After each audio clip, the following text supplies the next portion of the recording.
Lyelin 9.2, April 4th, 1431 AD. Maria ran out through a servant's entrance and into the back courtyard. She could see with her second sight the servants betraying her whereabouts to the guards as they came in pursuit. She had a good lead on them, but she had no destination. She was only running scared. They would eventually catch her if she did not think of something.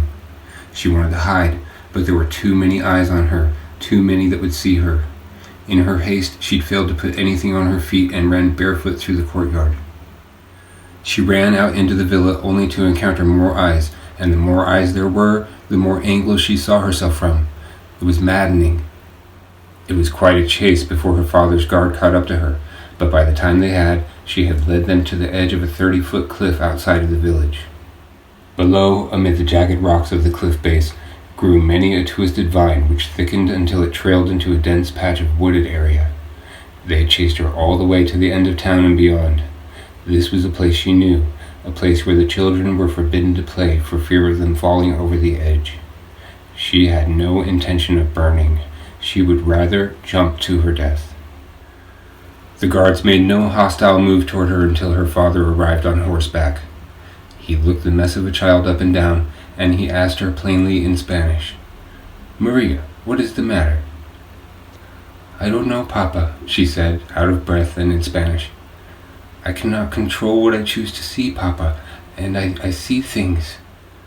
"What things?" he asked. "Everything, Papa," she said. The men began to mutter amongst themselves until he ordered an end to the nonsense. "Natalia says she heard you confess to communion with a demon." He waited for a response, but she only trembled, not certain how to respond. Silence was all the answer he needed, and he ordered the guard to take her.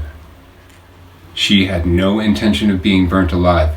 At the sound of the order, she turned and ran, jumped off of the cliff, and closed her eyes. Funny, she didn't feel like she was falling. She didn't hear the whoosh of air rushing past her ears that one would expect in free fall. She felt more like she was floating. She opened her eyes and found that she was in the hand of a gray-skinned giant, and was surprised herself to find that she was not afraid of him, that she felt only relieved. He surfaced atop the cliff he'd so easily surmounted in plain view of those who had hunted her down, much to their dismay and amazement, having caught her in mid-air just at the pinnacle of her jump as he'd reached the top of the cliff. She looked at him, and him at her, and then he gently set her down. She did not object or try to move away from him as he placed the tips of his index fingers against her temples, looked her in the eye, and in English said, "Hello, Lyelin." Maria was no more, and Lyelin had a schedule to keep, so there was no time for pleasantries, and she told him, rather than embracing him as she normally would in English, "Hello, Hemhut, we have no time, my love, we must make haste to Italy." And she turned and started briskly walking toward the small crowd of her father's men who were staring in disbelief at the giant, unsure of what to do. As she breezed past them, she pointed at her father, saddled on his horse, and said, "Start with him. Catch up to me when you are done. There is no time to waste. Everything is at stake." And then she started to run down the hillside as fast as she could. Her father was yanked from his horse and carelessly tossed screaming over the cliff before she had even finished speaking. The guards were dispatched quite easily. He simply plucked them with his fingertips by their heads one by one and threw them over his shoulder like rag dolls. They screamed as they flew through the air, toppling end over end on their way to death. One of them was flung up as high as 50 feet. Many of them died from their necks having been broken after being so carelessly hoisted. Some ended up impaled on the trees, most were simply bashed against the rocks below at the cliff's base. None of them lived longer than a few minutes. Once he'd seen to it that they were dead, he caught up with Lyelin, who was running as fast as she could. Hemhut came from behind and scooped her up, then continued running in the direction she was going. Nearly completely out of breath, she pressed against Hemhut's chest, her hair matted to her sweaty forehead. Blood dripped off the toes of both of her feet from little Maria and Lyelin having run barefoot so far and with so little regard for their own comfort.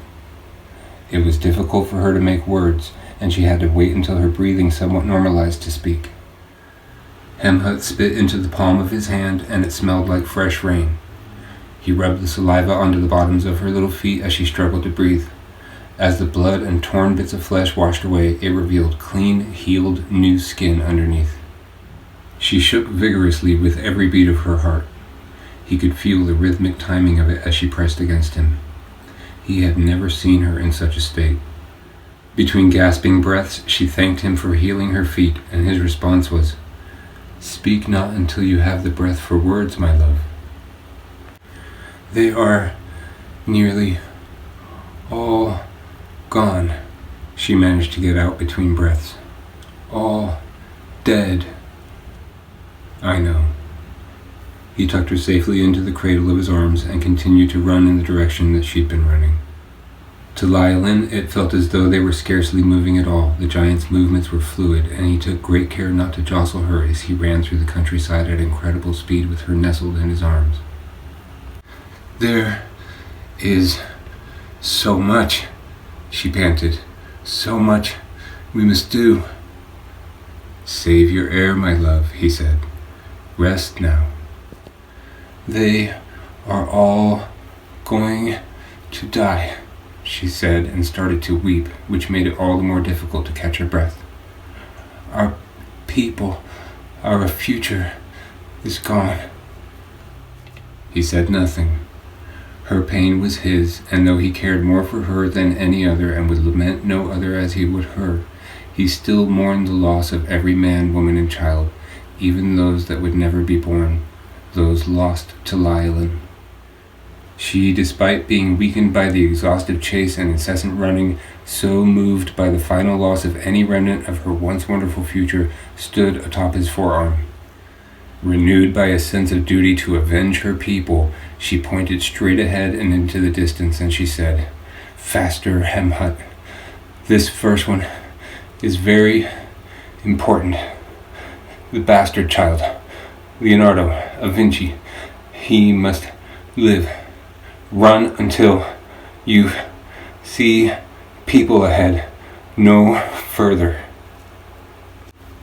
"Rest, my love," said the giant as he began to run even faster, unnaturally fast, now moving as a plow, earth flying into air behind him from where his feet shoveled for traction, uprooting and even felling some trees in the process, leaving a trail of devastation in their wake. Lylin lay down in the cradle of his arms, finally getting control over her breathing, and closed her eyes. He shielded her with his forearms as he showed no mercy to the land ahead and underfoot, shredding through it as they tore across the plains of southern Europe. Lylin said no more. She felt the cool air on her moist brow and got a bit of a chill, so Hemhut warmed his skin for her, and she was soon fast asleep. The dark came on fast as Hemhut ran against the sunset. It would not be long before they were there, wherever they were going. He knew not of such things. He knew only to run in the direction his love had bid him to run, and so he ran. Hanadun 6, February 14th, 2025 AD. Christie had for the most part fallen out of her life, as had everyone else from her old world, so Hannah didn't even send a reply when she'd gotten a text message from her earlier that day which read, "You alone for Valentine's Day too?"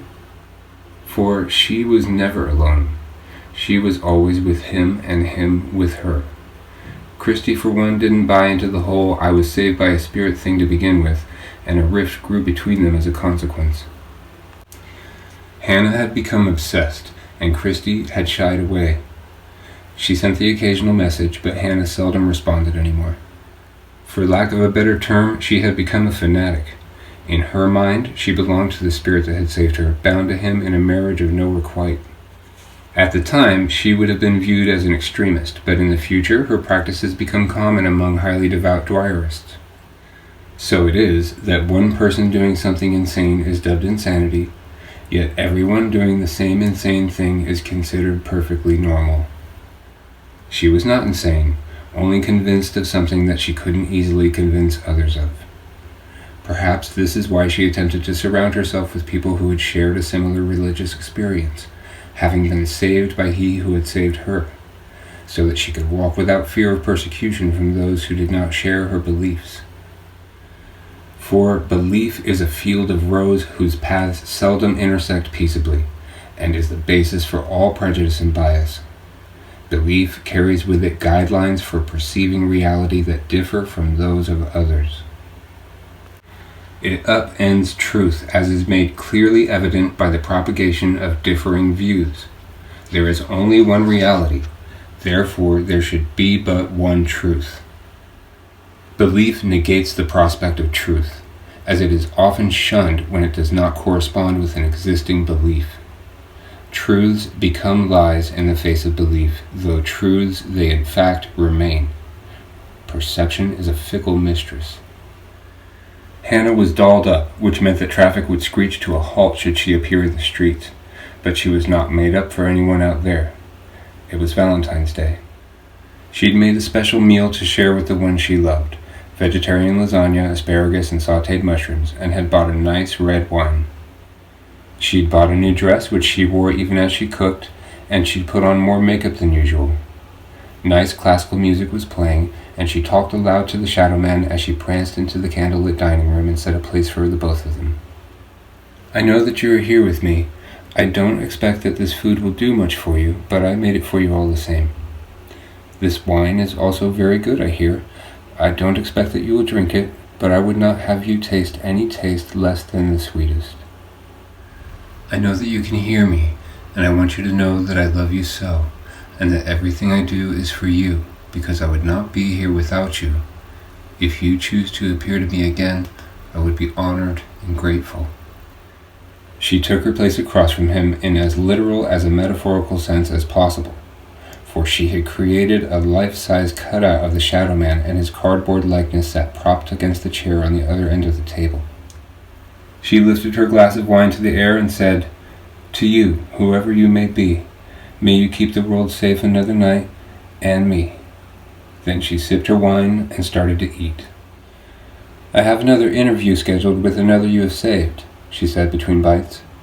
"This will make the 4th in less than 3 months, but I'm sure it's nowhere close to how many you've really saved. How many people have you really saved? How many more still are unaware that you ever even intervened on their behalf?" There was a little box from a jewelry store, sitting in the middle of the table with a thin black ribbon around it.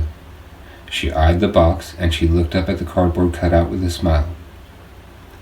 "That's just a little something to let you know I'm always thinking of you, that I am always and forever only yours."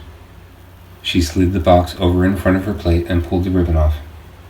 "I know you are always with me, so I know there are no secrets from you, and you already know what it is, but I still saved it for today because I wanted you to know."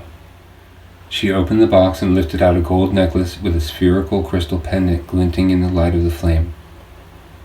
"Just as you are always with me, I am always with you, wherever you are, whoever you are." She softly lifted her long, silky, perfect red hair and clasped the chain around her neck.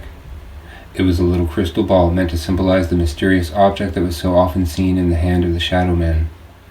It would be a long time before she would come to know that the ball he held was no crystal, but for the time she felt it a suitable homage to her savior. More and more paintings of the Black Spirit had sprouted up. She had done 2 depicting aspects of the rescue of Leroy Watkins. One was a painting of Leroy on the floor looking up at his attacker. The torso of the arsonist was completely concealed behind the gray smoke, but the dark of the spirit shone through the haze, with stylized flames licking the far wall behind the desk. The other was an image of the arsonist in flames, hanging in the form's grasp, the great silhouette of the shadow dulling light from the flame in sharp contrast, like he was cut out of the flame itself. She hadn't closed a deal in months, and her savings was threatening to run dry. Yet she still spent a ridiculous amount of money on paints and canvases. She needed the peace of mind that comes with steady income, but she also needed time to be free to worship. Selling overpriced real estate to suckers with deep pockets was losing its appeal in light of her new obsession. Material gains seemed to carry less and less weight, and seemed significantly less important next to her new, ever-expanding immaterial philosophy. The value she'd formerly placed on trinkets and baubles was diminishing in favor of simplicity, happiness, and peace of mind. She didn't know that this was an ideal that the Shadow Man agreed with. It simply felt right to her. Still, as a symbol of her devotion, broke as she was, she had bought the necklace. Just as for so many zealots before her, faith justifies all. She would give until she could give no more to curry favor with her God. Behind her on the wall was a giant aerial map of the greater Las Vegas area. In a rather cliché move on her part, there were brightly colored pins stuck in various places on the map. Every pin in the map represented the location where a person had been allegedly saved by the spirit. She was looking for a pattern, a grouping, anything that could help her to track down his location. She still believed that he was alive somewhere in the city, and that if anyone was going to find him, it would be her. She had faith in that. "Until we can be together in body," she said, as she so often said, taking the wine again to her lips. "We are together in spirit." One day they would be together in body, but only just before the end. Most would not as gladly have welcomed such a fate as she does, because when the day comes that her prayers for unity are finally answered, Hannah will die. It is certain. Lylan 9.3, April 8th, 1431 AD. Hemhut ran for half a day until he had to stop. He could hear people ahead. He awoke Lylan, and she stretched and yawned as she sat up. Then she stood in his arms and said, "We are here," before climbing to her perch on his shoulder. "Is it them?" Hemma asked, staring into the distance. He could see up ahead, half a mile away, a group of children playing under a thicket of trees, 3 young girls and a slightly older boy. He hated when he had to kill children, but he would not hesitate to do so if it should be her command. She knew more than he did. This much he knew. He was very relieved when she said no, not them, him. She pointed off to the side of where the children played, but Hemma could not see anything. Then he saw movement. There was a seedy-looking man moving in the direction of the children. He carried a sinister look under his sun-beaten, filth-encrusted face. Hemhut smiled. "The children must not see you," she told the giant as she tore the bottom hem from the bell of her dress and wrapped the ends around her fists. "Bring me closer to him. This one is mine." The boy and the 3 girls were all easily younger than Maria Valencia had been, the boy not by so much as the girls, and they played pretend in the little field. The boy had found it when he was exploring, and when he was told to take his sisters with him to play that day, he was eager to show it to them. Flowers grew wild, and there were lots of interesting bugs and soft ground for sitting on. They were a half-mile outside of town. The little house they lived in was on the outskirts of Vinci, so they were not half as far from home, but they were too far to be heard from their house, too far from help should a strange man decide to assault them in the wild. The man crept out of the woods, and immediately it was obvious that he had ravenous intent. His posture was more that of an animal, half crouched and seemingly ready to spring forward like a snake, and it was a moment before the children took notice of his approach. The little boy in Italian said, "It's all right," trying to offer some sense of false reassurance to his sisters, but they could hear the fear in his voice. The ugly, twisted-looking dirty man was coming right for them. They didn't know what to do. Then they heard a voice from the other side of the clearing, and they saw Lylan in little Maria's body emerge from the thicket, saying in Italian, "Hello, children, do not fear. This man will not harm you." She said it with a big smile, which made the children feel better and stopped the ugly man dead in his tracks. This girl could be no older than 9 or 10 years old. What an affront to his manhood that she should attempt to stake claim to his quarry on his hunting grounds. He was just about to open his mouth to speak when she cut him off. She stirred the ground in front of her feet with her bare toe as she looked right into the man's eyes and in Italian said, "Avert your eyes, children. I am going to have to kill this man." The man, suddenly warily superstitious, turned his head to look at her solid square with his chin down and cocked, trying to make himself seem all the more ominous to the young girl that was threatening him, the child who just stood there stirring the dirt with her bare toe. He scoffed and asked her in Italian with a very gravelly, sick voice, "And how are you going to kill me, little girl?" "Come on over here and find out, motherfucker." Again she spoke in Italian, everything except for the motherfucker. "Motherfucker," she said in English. She gave him a very challenging look and continued to stir the dirt with her toe. He didn't run at her. He very casually, as a man with naught to fear, approached, and she smiled at him as he drew closer. It was a knowing smile, a smile that said the thought, "That's right, just a little closer," was driving it to the raised corners of her mouth. As he drew steadily closer, despite the fact that she was holding the torn hem of her dress taut, coiled between her hands, he found his eyes instead drawn to the pit she had dug out of the ground with her toe. She had softened the top layer of dirt and exposed a smooth-faced rock, which was now encircled by a halo of soft brown dirt. He was just going to say something smart to her, but he hadn't been watching his footing, and didn't notice that his rear foot had been caught on an exposed root, and he lost his balance when he tried to step. As he started to fall forward, before he could bring his other leg forward to steady and right himself, Lylin, quick as lightning, jumped and threw the taut hem of rope around the back of his neck, then came down quick and pulled down hard with all of her strength, sending the man's face careening toward the rock she'd exposed. Just for good measure, she timed it so that she spun and slammed her bare foot down on the back of his head at just the right moment to add that little bit of extra momentum needed in order to completely cave his face in like an egg against the smooth rock and kill him instantly. She did not dawdle over the body for one moment. She rushed right over to shoo the children and bid them in Italian to hurry home and get help and to take better care in the future. They thanked her, not one of them looking back, and hurriedly made their way home. Not 15 feet into the thicket, yet perfectly concealed by the tree line, Hemhut stirred and approached the dead body. "Gruesome," he commented, perhaps meaning it more as a compliment to her handiwork than a speculation. "Yes, well, he was going to hurt children," she said. "They may not be mine anymore, but they are still children. And anyone who knowingly hurts children without justifiable cause deserves to have their face smashed in, be they mine or not." "And what has now changed?" Hemhut asked. "Was he father to a bad bloodline?" "No," she told him. "This one was all about those children. One of those girls grows up to marry the man who would have otherwise married Leonardo da Vinci's mother. Now he will instead marry one of the girls we saved, and the proper woman will, by conceiving him with the proper man, give birth to him as an illegitimate child.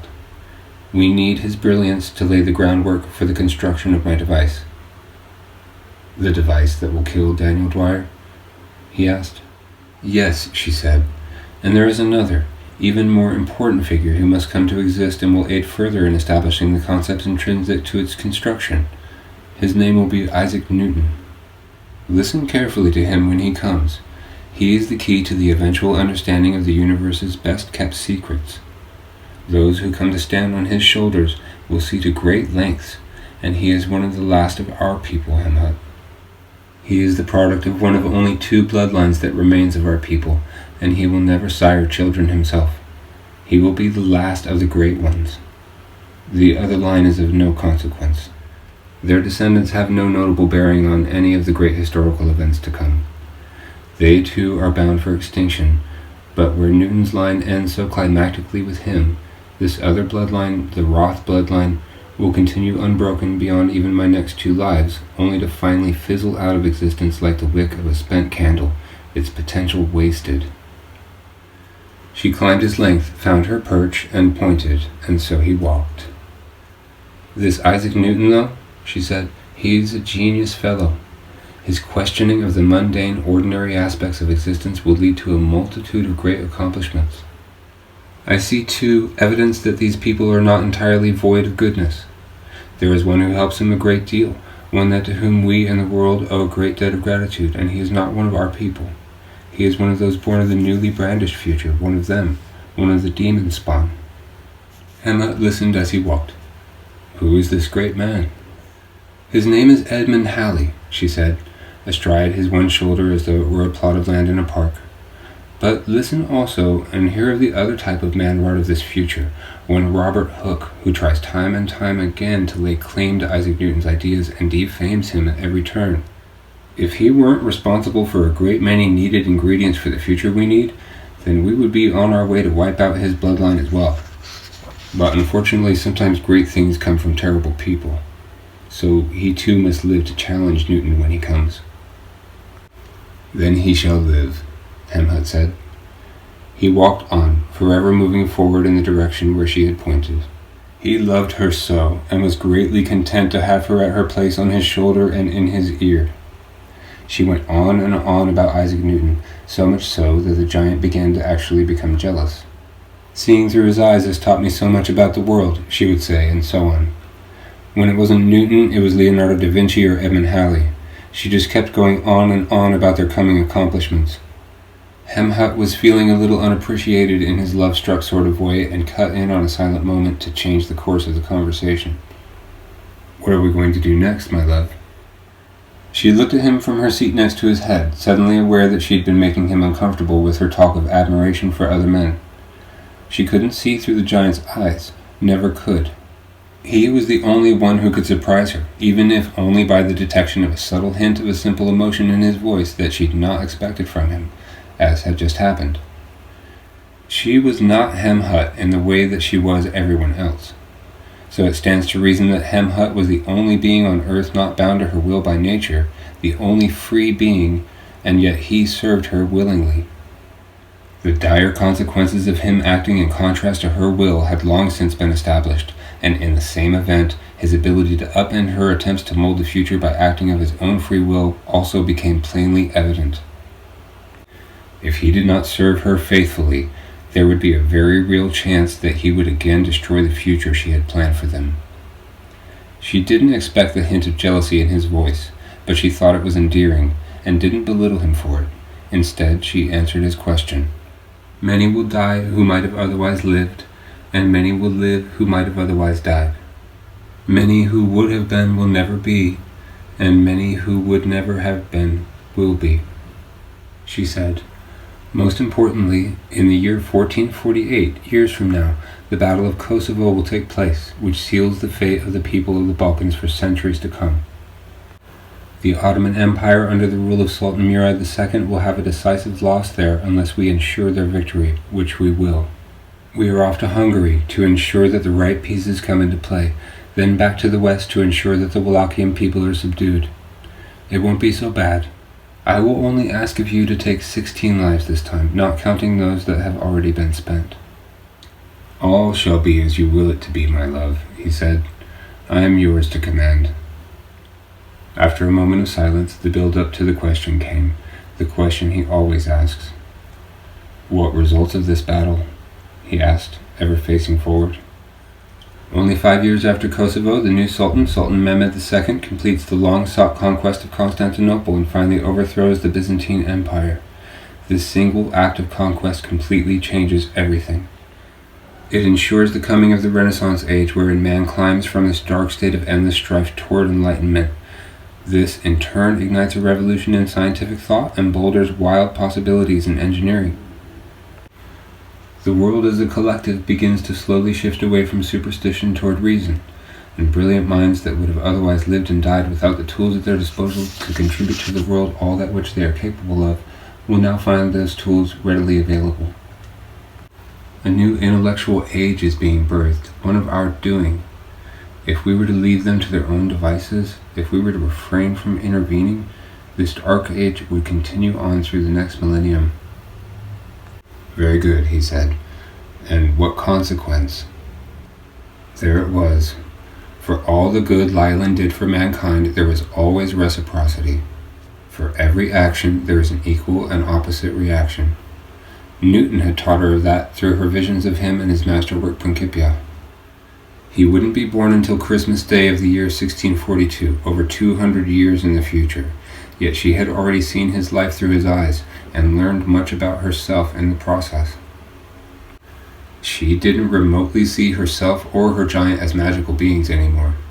She understood that there was a perfectly reasonable scientific explanation for everything, and that the two of them were no exception to this rule.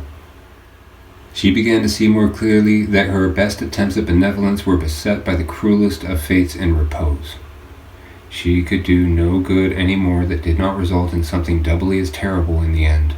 So her resolve became only to thwart the demon that had robbed them of their world. It was the demon's fault that the world was the way that it was. She was only doing what she had to do. She could not let him win. So, with the reluctance that precludes betrayal of a hard truth, she told Hemhut the consequences. All manner of woe will befall mankind, she said despondently. Not only will political and religious war continue to ravage this part of the world and beyond, but the two halves of the world will collide. The Europeans will invade the Americas, and as a consequence, the delivery of new diseases and viruses from the old world to the new will decimate the population of the new world. Those that do not die off or submit to rule will be enslaved or slaughtered at the cruel hand of the invaders. As a result of all the precious metals discovered in the Americas, trade of goods and wares becomes more frequent, and where money changes hands, grieving follows. Only one ever wins in an exchange. Someone must always benefit more so than the other, or the system fails. Powerful corporations are born which pretend to serve mankind, while all the time they are its greatest boon, a necessary evil that perhaps only you and I know not to be truly necessary. The pursuit of riches will see food rot in plain sight of starving people, find homeless people camped in front of empty houses, and sick people dying in need of care they simply cannot afford. In only a few centuries' time, the Dutch East India Company will take ownership of much of this part of the world, bringing it to heel under the weight of its greed. Their blinded investors would rather see people starve than see a coin slip from under their thumb. Not surprising, considering one of their most profitable commodities will be the sale of people into slavery. This world is becoming increasingly unfamiliar, Hemhut said, a tone of guilt in the back of his throat. I know, Hemhut, she said. I don't recognize it anymore either. After a long, sullen pause, Hemhut asked, How must you die this time? I must die in England, she said. I must take another fated child with me, this time over a cliff face and into the ocean. If the child were to live, then his bloodline would see the birth of the demon centuries too early. Then he must die, Hemhut said, with a confirmatory nod. Can I not simply kill him for you? Must you die in pain again?